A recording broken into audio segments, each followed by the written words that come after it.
এদিকে নদ নদীর পানি কমায় লালমনিরহাট ও কুড়িগ্রামে বন্যা পরিস্থিতির উন্নতি হয়েছে।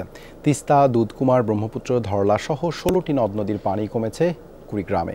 তবে ধরলা ও তিস্তার পানি এখনও বিপদসীমার উপরে। এতে জেলা সদর, নাগেশ্বরী, ভুরুঙ্গামারী এবং রাজারহাটের অন্তত ২০,০০০ মানুষ পানিবন্দী। লালমনিরহাটের ডালিয়া পয়েন্টে তিস্তার পানি বিপদসীমার ৫১ সেন্টিমিটার নিচ দিয়ে প্রবাহিত হচ্ছে। এতে বাড়িঘর থেকে নামতে শুরু করেছে পানি, বেরিয়ে আসছে ক্ষয়ক্ষতির চিহ্ন। পানি প্রবাহ নিয়ন্ত্রণে ব্যারাজের ৪৪টি জলকপাট খুলে দিয়েছে পানি উন্নয়ন বোর্ড।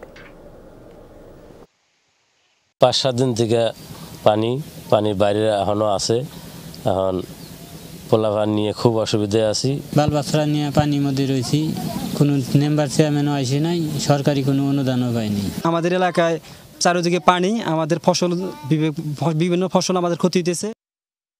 5-স্টার রেটিং প্রাপ্ত বিএলডিসি টেকনোলজির Walton super saver ceiling fan 65% পর্যন্ত বিদ্যুৎ বিল সাশ্রয় করে আপনাকে রাখে প্রশান্তিতে। ওয়ালটন ফ্যান হাওয়া বদলে দেয়।